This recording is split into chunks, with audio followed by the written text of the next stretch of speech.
ప్రియ సోదరీ సోదరులారా, ఈ రోజున మనం 2 తిమోతి 1 వచనం నుండి పాఠం వినబోతున్నాము.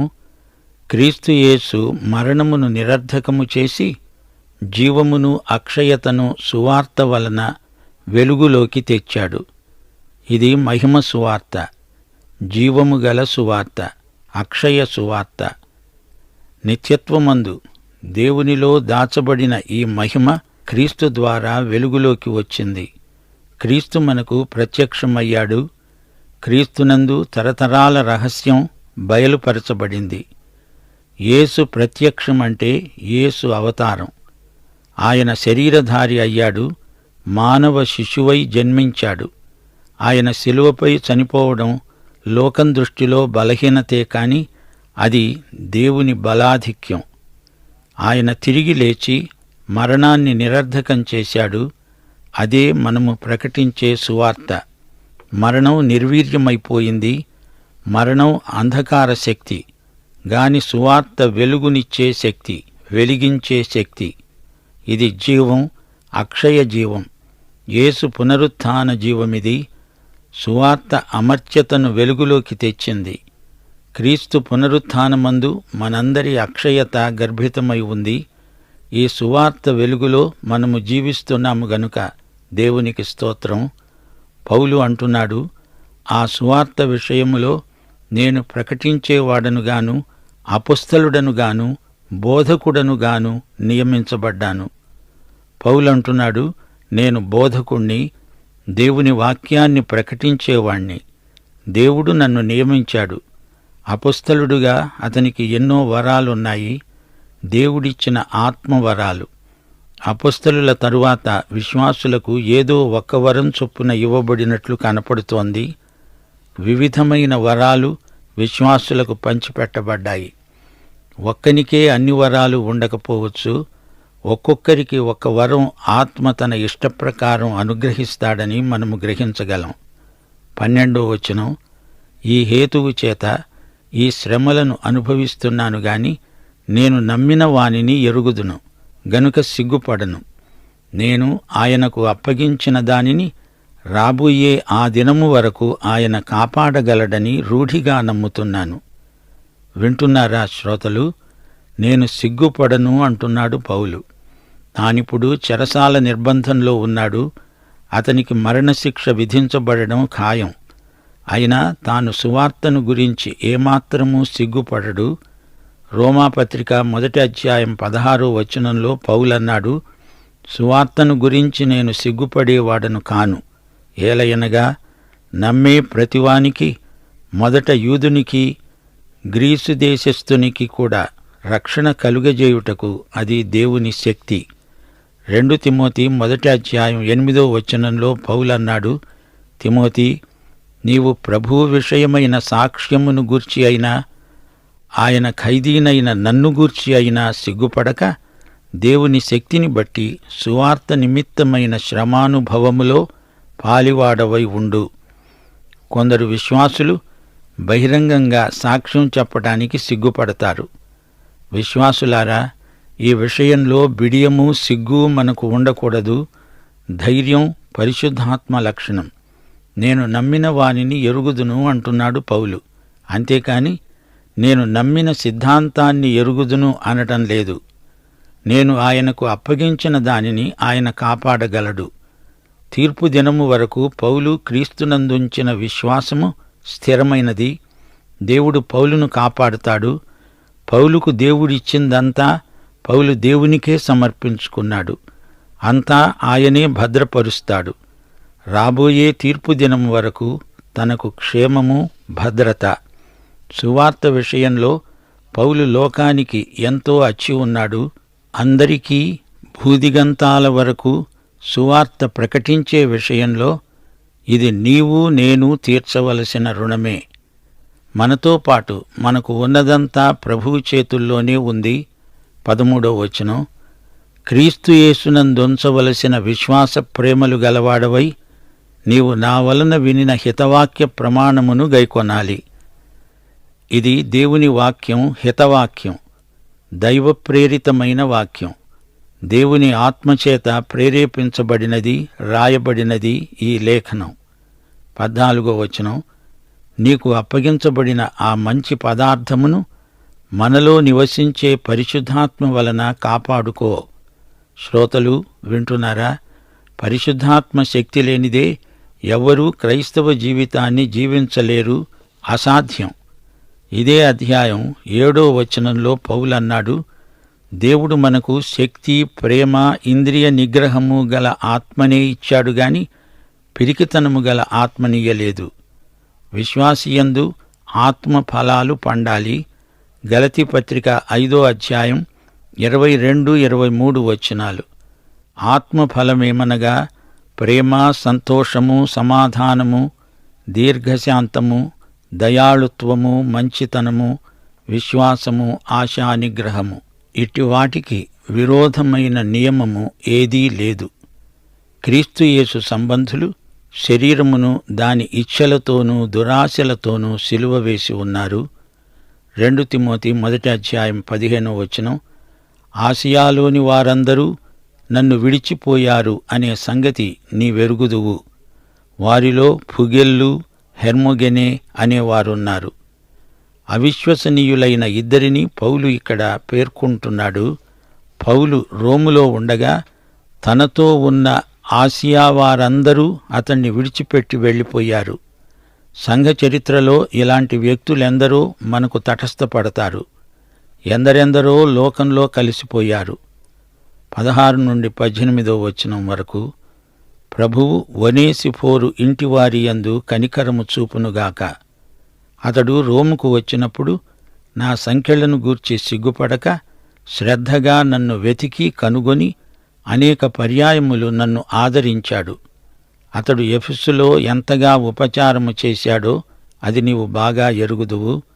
ఆ దినమునందు అతడు ప్రభువు వలన కనికరము పొందునట్లు ప్రభువు అనుగ్రహించునుగాక. ఒనేసిఫోరు భక్తిగల విశ్వాసి. అతడు ఎఫెసీయుడు. అయితే తన వృత్తిరీత్యా రోముకు వెళ్ళాడు. ఎన్నో పనులు చూచుకోవలసి ఉంది. అయినా ప్రత్యేకంగా పౌలును వెతుక్కుంటూ చెరసాల వరకు వెళ్ళి ఆయనను చూచి పరామర్శించాడు. ఒనేసిఫోరు, హెర్మొగెనే వీరిద్దరి మధ్య ఎంత వ్యత్యాసముందో చూచారా? పౌలు ద్వారా ఒనేసిఫోరు ప్రభువు దగ్గరికి వచ్చాడు. తనను ప్రభువు దగ్గరికి నడిపించిన పౌలంటే ఒనేసిఫోరుకు ఎంత కృతజ్ఞత, ఎంత ఆదరం, అభిమానం. తానొక వర్తకుడు. ఇతడు తిమోతికి కూడా బాగా తెలుసు. తన పని మీద రోముకు వచ్చాడు.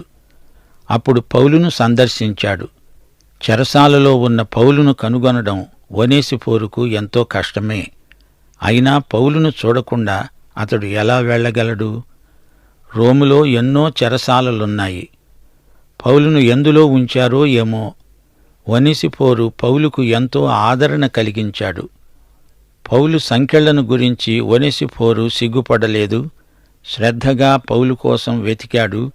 ఈ విధంగా అనేక పర్యాయాలు ఒనేసిఫోరును కలుసుకొని పౌలు ఆదరణ పొందుతూ వచ్చాడు. అయితే చాలామంది పౌలు సంకెళ్లను గురించి సిగ్గుపడిన వారై అతన్ని విడిచిపెట్టి దూరంగా తొలగిపోయారు. ఒనేసిఫోరు ఔదార్యానికి పౌలు ఎంతో కృతజ్ఞుడు. అతని కొరకు, అతని కుటుంబము కొరకు ప్రార్థించాడు. దేవుడు అతని కుటుంబమును కనికరించునుగాక. దేవుని న్యాయపీఠము ఎదుట అతడు దేవుని కృపను అనుభవించునుగాక. ఎంత మంచి ప్రార్థన! అది ఒనేసిఫోరుకు ఎంతో గొప్ప ఆశీర్వాదం. ఒక దైవదాసుడు అతణ్ణి దేవుని కృపాసనము వద్ద జ్ఞాపకం చేసుకుంటున్నాడు. సోదరీ సోదరులారా, ఈ అధ్యాయంలో 11వ వచనంలో పౌలు తనను తాను పరిచయం చేసుకుంటూ అన్నాడు, నేను సువార్తను ప్రకటించేవాడను, అపొస్తలుడను, బోధకుడను. దేవుడు పౌలుకు అప్పగించిన మహిమగల సువార్త ఇది. ప్రకటించేవాడు గనుక ఎలుగెత్తి చాటాలి. అపొస్తలుడు గనుక అతనికి అధికారమున్నది. సువార్తికుడుగా తాను అన్యుల మధ్యకు వెళ్లి సేవ చేస్తాడు. ఉత్తమమైన వాటిని గురించిన సువార్తను ప్రకటించే వారి పాదములు ఎంతో సుందరమైనవి. తనకు మరణశిక్ష ప్రాప్తించినా తానెంతో ధన్యుడు. పౌలు తాను నమ్మిన వానిని బాగా ఎరుగును. తాను యేసు ప్రభువు యొక్క ఖైదీ. పౌలు తన ప్రభువును అతి సన్నిహితంగా ఎరిగినవాడు. తాను యేసు ప్రభువు యొక్క గృహ నిర్వాహకుడు. తాను యేసు ప్రభువు చేతికి అప్పగించింది భద్రంగా ఉంది. తానిప్పుడు హతసాక్షిగా చిరునవ్వుతో నిత్యత్వంలోకి అడుగెడగలడు. తిమోతి, నీవు క్రీస్తు యేసునందలి విశ్వాస ప్రేమలతో నా నుండి పొందిన హితవాక్యాన్ని నీ ప్రమాణంగా ఎంచి వర్ధిల్లు. సత్యవాక్యం నా నుండి ఎలా విన్నావో దాన్ని అలానే గైకొన్నవాడవై ఆరోగ్యంగా పురోగతి దిశలో పయనించు. నేను నీకు ఉపదేశించిన హితవాక్కు కల్పన కాదు, ఊహపోహలు కాదు, క్రమబద్ధమైన బోధ ఇది. ఆత్మల రక్షణకు సంబంధించిన వాక్కు.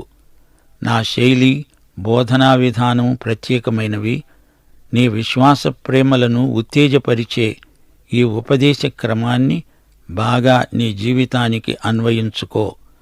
నీకు అప్పగించబడిన ఈ మంచి పదార్థాన్ని నీలోని పరిశుద్ధాత్మ సాయంతో కాపాడుకుంటావని ఆశిస్తాను అంటూ పౌలు తిమోతిని ఆశీర్వదిస్తున్నాడు.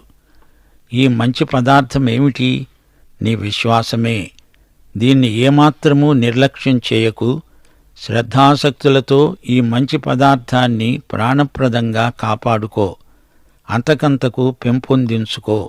ప్రార్థించు, తలంచు, అభ్యసించు, అభివృద్ధి చేసుకో.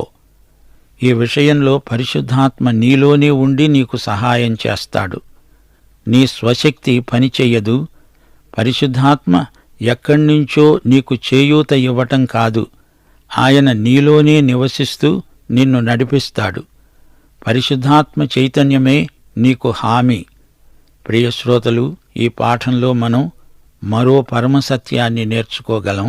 పౌలంటున్నాడు, నా ప్రియ తిమోతి, ఆసియాలోని వారందరూ నన్ను విడిచిపోయారనే సంగతి నీవు ఎరుగుదువు గదా. వారు ప్రభువునేమీ విడిచిపెట్టలేదు. శ్రమలకు భయపడి తమ నాయకుడైన పౌలును విడిచిపోయారు అంతే. యూద క్రైస్తవులు పౌలు నుండి దూరంగా తొలగిపోయారనే సంగతి పౌలుకు తిమోతికి ఆశాభంగం కలిగించిన మాట నిజమే. కొలసీ పత్రిక 4వ అధ్యాయం 11వ వచనంలో పౌలన్నాడు, యూస్తు అనే యేసు కూడా మీకు వందనాలు చెప్తున్నాడు. నాతో కూడా అరిస్తార్కు, మార్కు ఉన్నారు. వీరు సున్నతి పొందిన వారిలో చేరిన వ్యక్తులు. వీరు మాత్రమే దేవుని రాజ్యము నిమిత్తము నా జతపనివారై ఉన్నారు. వీరి వలన నాకు ఆదరణ కలిగింది. అవును, ఆసియాలోని వారందరూ పౌలును విడిచిపోవడం రోములో జరిగింది. పౌలుకు తనతో ఉన్నవారికి నీరో చక్రవర్తి వల్ల ప్రాణాపాయం ఉందని అందరికీ తెలుసు. చిట్ట చివరి వరకు పౌలుతో ఉన్నవాడు లూకా. దేమా పోయి లోకంతో కలిసిపోయాడు. క్రెస్కే గలతీయకు, తీతు దల్మతీయకు వెళ్లారు. ఇది సంగతి. తుది వరకు పౌలుతో ఉన్నవారు యూదులు కారు, అన్యులు.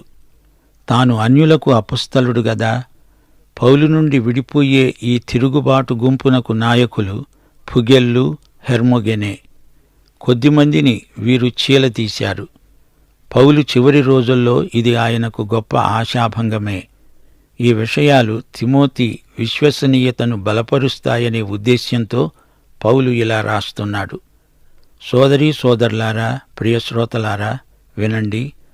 ఎఫెసులో తిమోతి ఎదుర్కోవలసి వచ్చిన శత్రువులే మనల్ని కూడా తారసిల్లుతున్నారు. 5 శత్రువులున్నారు. వీరంతా పంచమాంగ దళం. జాగ్రత్త. 1. పిరికితనం. తిమోతి నిరుత్సాహంతో ఎఫెసు నుండి పారిపోవాలని చూచాడు. తనను చూచుకొని తానే జాలిపడ్డాడు. తిమోతి నిరుత్సాహాన్ని పరిశుద్ధాత్మ శక్తితో, ఇంద్రియ నిగ్రహము గల ఆత్మతో జయించాలి. 2. నిర్లక్ష్యం. తిమోతి తనకు కలిగిన కృపావరమును నిర్లక్ష్యం చేయకూడదు. దానిని ప్రజ్వలింపచేసుకోవాలి. అది పౌలు హస్తనిక్షేపణ చేత తిమోతికి ఇవ్వబడిన అమూల్య వరం. పౌలులాగా తిమోతి మంచి పోరాటం పోరాడాలి. పరుగు కడముట్టించాలి. విశ్వాసాన్ని కాపాడుకోవాలి. 3. భయం, మరో శత్రువు. పిరికితనం ముదిరితే అది భయంగా రూపొందుతుంది. తిమోతి బెదిరిపోయాడు. ఆత్మ నింపుదల వల్ల సాహసం కలుగుతుంది. ఈ శత్రువును జయించాలి.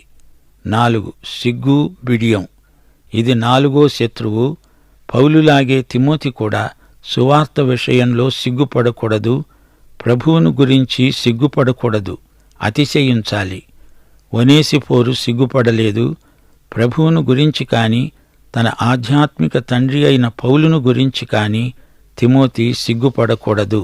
ఇక 5వ శత్రువు తప్పించుకునే మనస్తత్వం. తిమోతికి పౌలు అప్పగించిన దానిని అతడు కాపాడుకోవాలి. దానిని తాను ఇతరులకు అప్పగించాలి. పరిశుద్ధాత్మే ఈ విషయంలో తిమోతికి సాయం చేస్తాడు. ఈ 5 శత్రువులను జయించిన వాడే నాయకుడు. ప్రియ శ్రోతలు, తిమోతికి పౌలు రాసిన ఈ 2వ పత్రికలో సహనము, దీర్ఘశాంతం సంఘ నాయకులకు ఎంత అవసరమో ప్రత్యేకంగా చూపబడింది. పౌలు సంఘానికి ఇవ్వబడిన వరం. దేవుడు సంఘములో మొదట కొందరిని అపోస్తలులుగాను, పిమ్మట కొందరిని ప్రవక్తలుగాను, పిమ్మట కొందరిని బోధకులుగాను నియమించాడు. ఎఫెసీ పత్రిక 4వ అధ్యాయం 13వ వచనం. పరిశుద్ధులు సంపూర్ణులగునట్లు క్రీస్తు శరీరము క్షేమాభివృద్ధి చెందడానికి, పరిచర్య ధర్మము జరగడానికి ఆయన కొందరిని అపోస్తలులుగాను, కొందరిని ప్రవక్తలుగాను, కొందరిని సువార్తికులుగాను, కొందరిని కాపరులుగాను, ఉపదేశకులనుగాను నియమించాడు. అలాగే దేవుడు పౌలును సువార్త ప్రకటించేవానిగా, అపోస్తలునిగా నియమించాడు. రోమాపత్రిక 15వ అధ్యాయం 16వ వచనం. అన్యజనులు అనే అర్పణ పరిశుద్ధాత్మ వలన పరిశుద్ధపరచబడి ప్రీతికరమగునట్లు నేను సువార్త విషయమైన యాజక ధర్మము జరిగిస్తూ దేవుని చేత నాకు అనుగ్రహించబడిన కృపను బట్టి అన్యజనుల నిమిత్తము యేసుక్రీస్తు పరిచారకుడనయ్యాను అంటున్నాడు పౌలు. ప్రియ శ్రోతలు, గమనించండి. పౌలు తాను నమ్మిన వానిని ఎరుగును. అలాగే తిమోతి తాను నమ్మిన వానిని బాగా ఎరిగి ఉంటే చాలు. ఇది క్రీస్తుతో సన్నిహిత సంబంధ సహవాసం. ఇది మనందరికీ ఎంతో ముఖ్యావసరం. దేవుని విశ్వసనీయత యందు పౌలుకు ఎంత నమ్మకమున్నదో చూచారా? ఆయన ఎంతైనా నమ్మదగినవాడు. బ్యాంకులో ధరావత్తు కట్టినట్లు పౌలు తనకున్నదంతా యేసు ప్రభువుకు అప్పగించాడు. ఆయన దాన్ని అంతము వరకు కాపాడగలడని పౌలుకు నమ్మకం ఉంది. లూకాసు వార్త 16వ అధ్యాయం 12వ వచనంలోని మాటను జ్ఞాపకం చేసుకుందాము.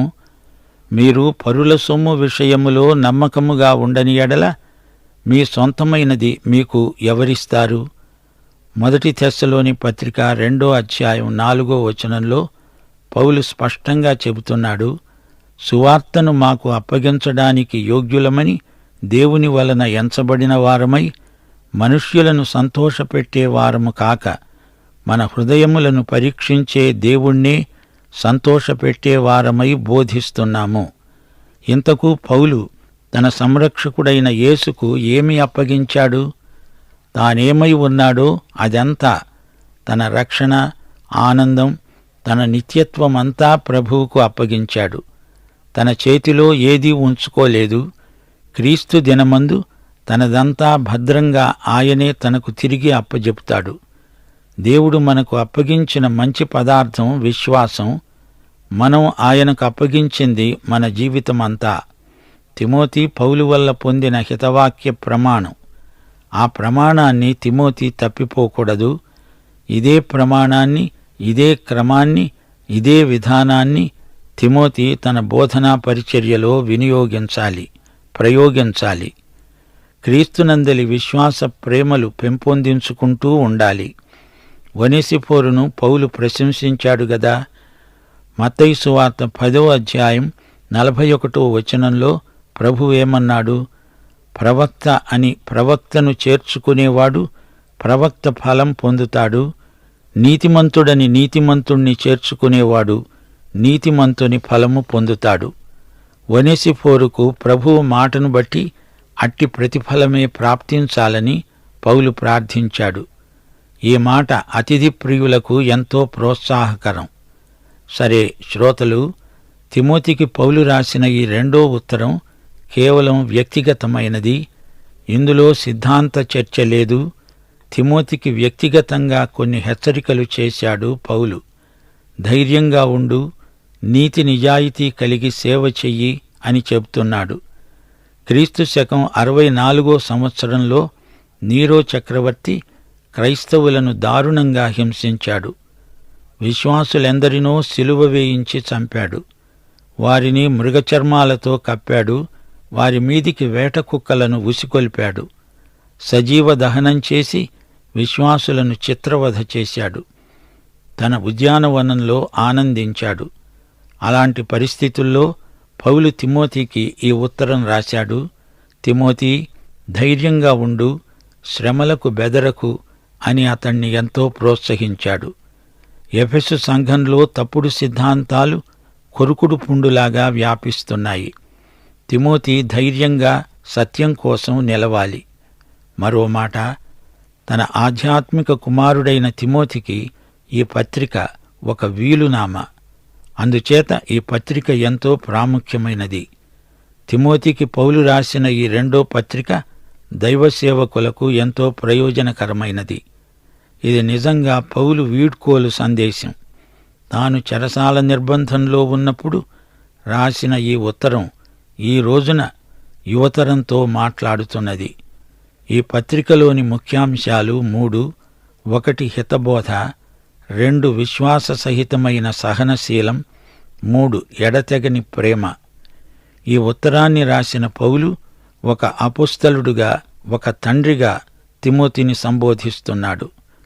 ఈ సందేశాత్మక పత్రిక కాలదోషం పట్టని నిత్య సత్య ప్రబోధం. సోదరీ సోదరులారా, ప్రియ శ్రోతలారా, యేసుక్రీస్తు యొక్క రెండవ రాకడకు ముందు జరగబోయే కొన్ని సూచనలు ఈ పత్రికలో మనం వినబోతాము. అబద్ధ బోధకులు, ఆధ్యాత్మిక భ్రష్టులు చెలరేగుతారు. విమత సిద్ధాంత ధోరణులు ప్రబలుతాయి. ఈ పరిస్థితులను ఎదుర్కొనేటందుకు సంఘ నాయకులు దేవుని వాక్యాన్ని విశ్వాసులకు నమ్మకంగా బోధించాలి. విశ్వాసులందరూ క్రమశిక్షితులై అబద్ధ బోధలను ధైర్యంగా ఖండించాలి. కలవరానికి, తప్పుడు బోధలకు విరుగుడు దేవుని వాక్య జ్ఞానం, వాక్య అధ్యయనం. ముగింపులో మా శ్రోతలకు ఆత్మ పరీక్షలో సహాయపడే 2 ప్రశ్నలు అడగగోరుతాము. 1. నా విశ్వాసానికి పునాది ఏది? 2. పరిశుద్ధాత్మ నాకిచ్చిన వరాలేవి? వాటిని ప్రజ్వలింపచేసుకుంటున్నానా? పాఠం సమాప్తం. మన ప్రభు అయిన యేసుక్రీస్తు వారి కృప, తండ్రి అయిన దేవుని ప్రేమ, పరిశుద్ధాత్మ సహవాసము మనకు తోడై ఉండునుగాక. ఆమేన్.